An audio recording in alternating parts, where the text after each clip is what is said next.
Welcome to our Cybersafe Digest weekly podcast, episode 37. Each week, we will unfold the most recent cyber attacks and will provide you with valuable insights on how to shield your business from these threats, along with practical steps and tips to enhance your cybersecurity. Hello, everybody. Welcome to episode 37 of the Cybersafe Digest. I'm Martin Roberts, Managing Director of Newways, and I'm here with my colleague, Toby Stevenson, Chief Technology Officer at Newways. Right, well, episode 37, which, just as a thing I always say, Toby is aimed at people who are not necessarily in IT, but have to manage IT for their businesses. Your CEOs, CFOs, you're responsible, but you don't execute it. Episode 37 is recorded a few days after the Crowdstrike episode. Now, we must make it absolutely clear, the Crowdstrike episode is actually not cybersecurity per se. It was not a conspiracy to get your money off you and things like that. It was a cock-up of quite monumental proportions. But actually, the numbers are interesting, I thought. So we talked about this earlier on. This affected, I think it's about 1.3, 1.8 million devices, I think it was. Yes, it's a large number. I mean, I guess the actual reach is going to be difficult to confirm until the official post-mortem comes out. But yes. But interesting enough, I mean, I've done my extensive research, obviously, and used Google, and there are 1.4 billion, that's billion devices out there running Windows 10 or 11, and forget all the other versions. So actually, it's a relatively small proportion. Why did this one have such an impact on people? I think part of this is due to the success of CrowdStrike and the positioning of CrowdStrike. So they are one of the leaders in the cybersecurity space, and they are employed by a number of very large companies, household names, things like that. And the nature of the outage meant that a lot of those types of organizations were hit, and therefore meant service was affected to the general public, which made it very newsworthy. So it was interesting here that organizations in similar verticals all running CrowdStrikes. We saw that a lot of airlines were affected in one way or another. And I think the reality of it, and again, we'll understand more as more information comes out. But if I was to second guess, the vast majority of impact in those kinds of scenarios would actually have been the front of house services. So it would have been the ticketing PCs and the check-in desk PCs and the PCs that are responsible for showing flight schedules and things like that. Not necessarily the ticketing reservation systems, although they could have been affected. And likewise, we saw at some supermarkets, tills and self-service kiosks were affected again because they run Windows operating systems. They were impacted by this, and so the pain to Joe Public was much more immediate and not just in a work context. It wasn't just work that was a problem, but actually they went to the supermarket, had a problem. They were trying to get a train somewhere and they couldn't because there was a problem. All those kinds of things. Okay, so we won't go on too much about the particular events. I think what we do know is that it'll happen again. And while we're talking, there's somebody out there right now actively trying to get to your PC to have the same effect, which is you walk in, you turn on your computer for a normal day's work, and I can't do it. It blue screens, or it might come up a message saying, "Hey, it's been locked" or whatever, and you can't go. And what I want to talk about in today's episode, Toby, is the practical things we need to think about to continue doing business in that situation, because I don't think that people think about this enough in their contingency planning. And so a lot of what happened, a lot of the problem over the last few days was people sitting there in front of computers going, how do I get it working? Rather than how do I get on with my work? So and there was to kind of muddy the waters a little bit. There were some there was a cascading effect of problems. So one of the issues which, and I will say the mainstream media didn't do a great job of reporting what was going on, which is unfortunate because that's what people take as the truth. But what happens in most organisations, and we've touched about it on this series of podcasts before, is that most PCs have their hard disks encrypted with a Microsoft technology called BitLocker. And if your machine has a problem and it needs to boot into recovery mode, you have to input the BitLocker recovery key to get into recovery mode. And in this particular situation, that's how you had to fix the problem. So you had to go into recovery mode or repair mode on your PC, enter the BitLocker decryption key so you could get to the hard disk. Then you took out the faulty update that CrowdStrike issued, rebooted, and then the world was a happy place. The problem was, for a lot of organizations, is that as part of their corporate centrally managed setup, these encryption unlocking keys are stored on a server, on a Windows server in the network. But we already know that CrowdStrike affected all Windows machines. Chances are, if you've got CrowdStrike on your PC, you've got it on your servers. So therefore, your server that's got all of your unlock codes has this exact same problem. And so that's why I say it's a cascading effect. It was made harder because of the security measures we put in place from BitLocker, and made harder because the repository for these keys was intermittently unavailable, shall we say.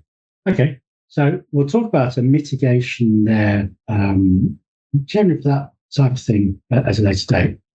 So let's talk about, we come into the office one morning and for some reason our computer has gone blue screen, or it's got a message there saying, hey, guess what? We want some money in for you. I guess some of the things that I would worry about immediately is, well, what phone system have I got? Will people be able to phone me? Because increasingly these days, the old hardware dedicated phone systems are in less in use. We could find ourselves in an organisation where actually that the phone won't ring. So what do you do as an organisation to mitigate that? Have you got a contingency plan in place to have an emergency number, which will forward to mobiles, perhaps?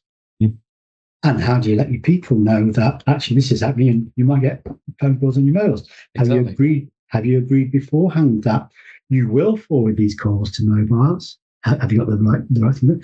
And how do you get the message out to your customers, to what channel, to say, hey, can you phone this number instead? So there's a lot to think about there. And the phone system actually is a really great point, because actually you've kind of got two components to the phone system. You've got the phone system itself, which could be a server or a PC or something Windows based that's sitting in a cupboard in the room, or it might be hosted in the cloud somewhere and you have little access to it. You've also got the actual channel that you receive and make the phone calls from. So there's a lot of companies now that use a soft phone on the PC and a Bluetooth headset, and they don't have a physical handset. So actually the phone system itself might be fine and people are merrily ringing in, but there's no one can take a phone call because there's no hard handsets. It's all soft phones, and yes, having some kind of plan to address those things and ahead of time can be invaluable. Now, what we won't do is we won't discuss particular examples here, because everybody who has an interest in doing some about preparing for such events needs to speak to their internal IT department, if they have one, their MSP, if they've used one, or some other trusted authority who will take them through what they've currently got and how to mitigate that, like we do, it's not the people. So firstly, there's the practical thing, how do people get through to you? Then the next thing is the practical thing about how do people place orders on you if you're in a situation whereby you take a volume of orders each day, and what do you do with those? Because it may well be that you have to say to them, don't send my order in by email because we won't see it.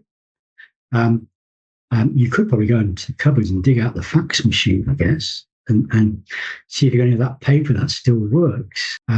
or get the telex machine out. I started on that. Or smoke signals, or carrier pigeon. Pigeons. So the question is how are you going to take orders, and what forms are you going to have on hand for your people to take those orders over the phone, for instance? Because that would be a good starting point. And it may well be, I mean, I could think of an example whereby you say, well, okay, I'll tell you what, we're going to have a special web page which is used in emergencies.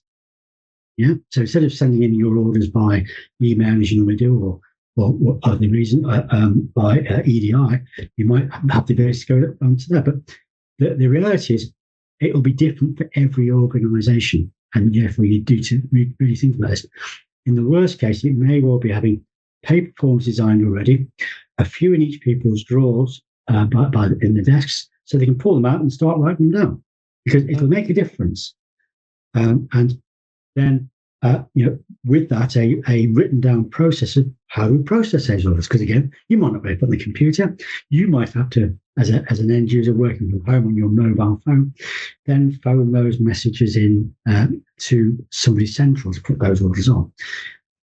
This will depend about the business systems you deploy. And again, this is for every organization, it'll be a unique solution. If we think about those practical things, we also need to think about other practical things. If you're an organization that uses machinery, which is run by PCs, which often it is these days, computer control, you might find yourself with a problem there.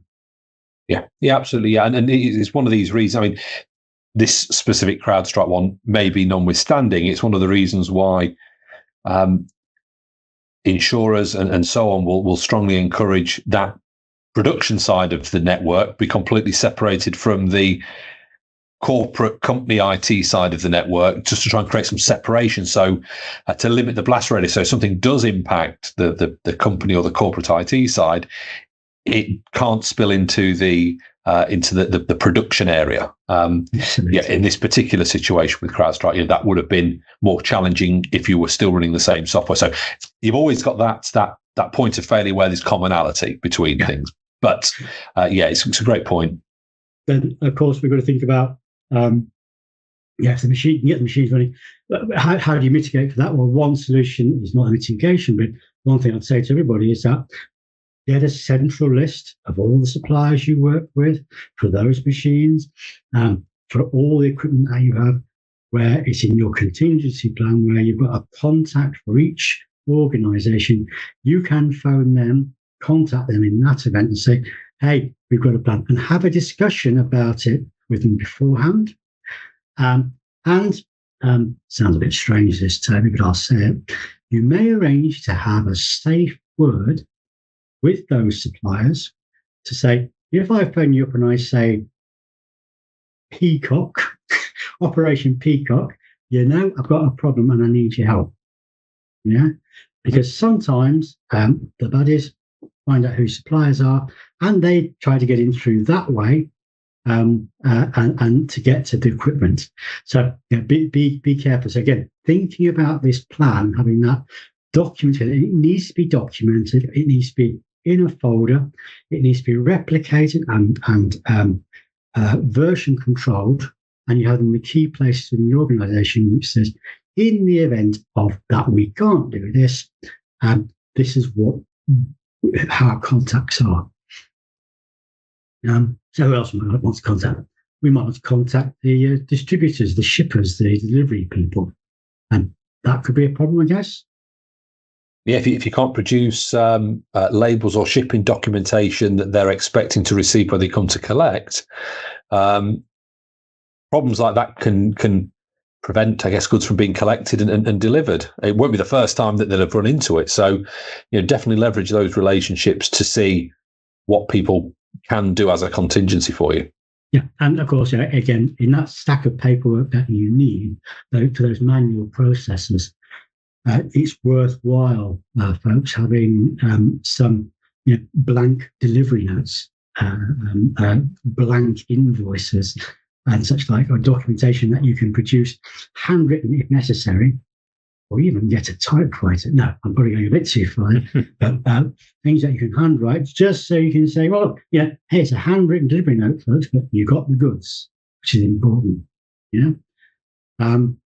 and it may well be also worthwhile thinking about what contingencies you'll have in place if you can't dispatch for a day or two. Do you have space in your warehouse? Do you still pick? Can you pick? Can you put the space in your warehouse to build up the backlog so you can dispatch it as soon as possible? At what point do you start the conversation with your courier to say, hello, we're anticipating 2 days' time, we'll need double the amount of lorries we would normally have, and things like that. Okay.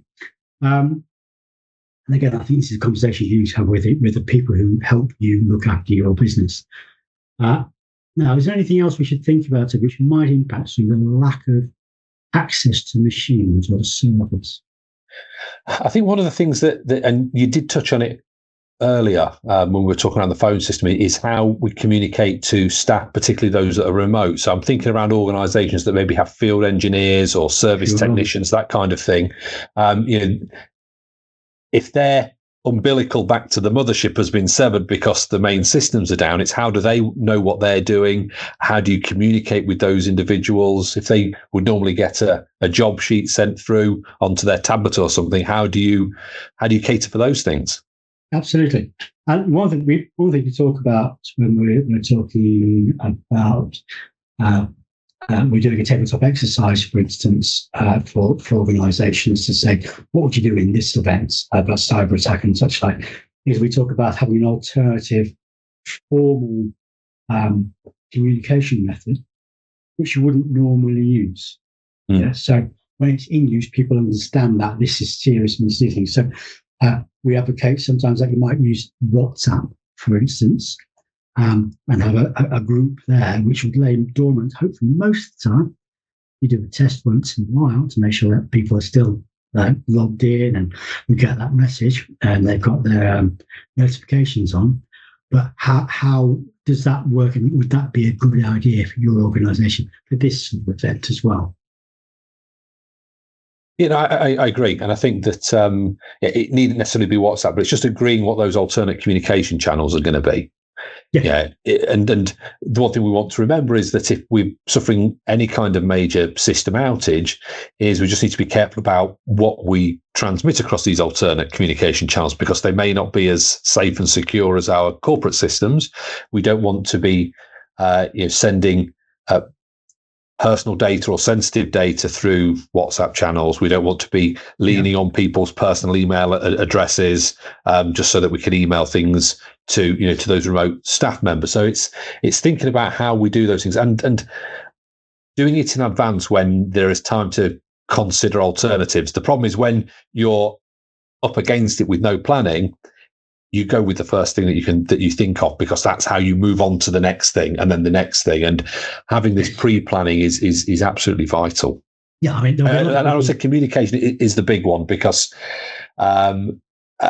if you can't get hold of people and people don't know how to get hold of you, that's a real problem. No, it's actually an interesting one, because this is where I sometimes feel uncomfortable about this, but you actually do need to have a restricted list of telephone numbers, which may include home telephone numbers, because the mobiles might be knocked out for some reason, whatever. Yeah, where you can actually pick up the phone to somebody and say, "Hello, it's Martin. We've got a big problem, and I need you to attend the office. I need to do this. I need to do that." Because it's very, I can tell you, and I've seen it with people. It's very frustrating sitting in an office somewhere and saying, "Right, okay, we've got this crisis going on. What's happening? What are we going to do? I think we should do this." Well, Fred could help do that. Okay, let's get Fred up. Well, we can't contact him this way, the normal way. What are we going to do? Well, let's phone him. Okay, and we've got Fred's phone number. Well, HR have it, but HR aren't available. We can't get to them. And actually, they can't get to the system that holds the data, which has got Fred's phone number. So you need to think about this. And again, in your contingency planning book, your contingency file there, is having those phone numbers. Make sure, obviously, that document is A, version controlled, So you update it regularly, every 3 months, every 6 months, that you get permission to use the numbers that are in there, because it's very, very important. And you put that document in a secure enough place that it's accessible, but is not stealable, because it'll be a very valuable document to people. And I've seen organizations keep such a document in a safe, and have a couple of people in the organization have only half the number combination to that safe. You just hope that they're available and contactable on that. And that's the sort of things. They're the scenarios you have to try and play out. So if you're that concerned about the security to that level, what are the contingencies? How do you make sure that it's robust enough? So is there two sets of codes, or do two sets of people know each half of the, or something like that? Yeah. So and having a hard copy, absolutely essential. I would say when you're talking around these things, think about how you can mitigate the impact of not having access to the hard copy. Yeah. Now, storing it on your primary file area is probably not a great idea, but think around what your secondary communication channels are going to be, and does that offer anything? Does your MSP or IT service provider offer the ability to hold this information for you? Really want to try and avoid any single points of failure. So try and avoid things that rely on a single individual. So, Dave's Hotmail account, we're going to store it in there, or we're going to store it in Sarah's Google Drive area. We want to avoid those kinds of things because they rely on those people. But it's entirely possible that the nature of the disaster that you're having renders both your systems and your premises inaccessible. Even an old-fashioned safety deposit box, maybe. There might be challenges in keeping version control with that, but think about those kinds of things, definitely. And just to say, we do offer our local customers space in our offices if they need it in such an event to come and work if there's issues with their location. Okay, so now let's talk about getting back into business. We just talked about that, arranging redeliveries and things like that. And then one of the things I've said to people is, make sure you have an arrangement with your employees that in such an event, they will be expected to be in that weekend to catch up. They should be paid for it, because that's only fair. And it's going to events like this cost you a lot of money, one way or another, whether it's your fault or not. Mm-hmm. There'll be a lot of people out there after this particular event we've seen this last week looking for recompense. And I say to everybody who might be affected and listen to this podcast, best of luck with that one then. Yeah. I think around that, I'm almost certain that any contractual terms with this particular vendor don't include consequential loss of anything. I've seen several people representing insurance companies inferring that there's no case to hold from cyber insurance because it wasn't technically that kind of incident. Mm-hmm. Whether there's any other insurance that you may hold that might help is I guess harder to say. It's and there'll be people that will be saying, we should have two security solutions in play, and that might have helped. I mean, this time it was CrowdStrike. Next time it'll be somebody else.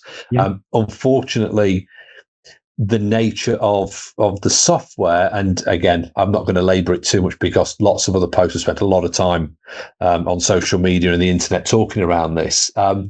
The nature of the beast that is EDR security software needs to have that deep level access into the machine, and that means that it's easy for mistakes to cause problems like this. I mean, the sad irony is it appears as though CrowdStrike were actually trying to push out updates to detect and negate the very latest threats from a particular set of threat actors with stuff that they'd seen in the wild, and they were trying to push out detection and prevention mechanisms as part of this. And something's gone wrong somewhere. I don't know. Obviously, the testing phase didn't work quite out. So whether they were that desperate to push something out is unclear. But to the people that are thinking, I'll run different types of security software to spread the risk. yeah, you maybe spread the risk of something like this having a lesser effect, but you increase the risk in other ways through a harder to manage attack surface. So it's harder to look after two bits of security software and look at all the noise that they're making than it is one. So yeah, this is, I'm not going to say this is a generational thing, or probably in terms of internet speed and internet time, it probably is a generational thing. Yeah.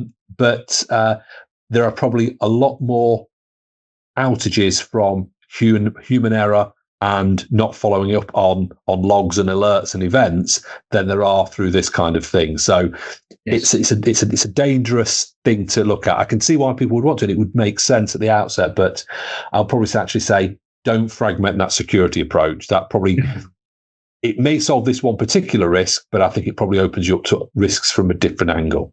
Yeah. So I think, sort of in conclusion for this podcast, really, folks, is that we can't give any definitive answers. We're probably giving you some food for thought, I hope. And what you need to do is to sit down as an organisation, start putting together your contingency emergency plan, and think about how you're going to store it, how you're going to communicate. And if you can't do it on your own as an organisation, it's not a surprise because it's complicated. Do call in some expert advice either from your MSP, if you use one, from your IT department, or from some other organisation who can help you through this process. Worthwhile doing because it will save you valuable time and valuable money later on. Toby, thank you very much for that. We could have talked about the Crowdstrike incident in much more detail, and it would have been really interesting to us. But actually, I take more pleasure in thinking that we may have helped a few people this week get prepared for the next event that's going to come along. Yeah, definitely. There's lots of resources out there throwing all kinds of shade on what's happened, the technical aspects of it. And actually, I think that for our intended audience, that food for thought and planting that seed around if X, Y, Z happens, what do we do? I think that's probably a lot more beneficial, and rather than just joining the other commentators on this particular topic. Okay, Toby, thank you very much for that. That's been excellent. We'll see you next time, folks. Thank you very much. Thank you, everyone.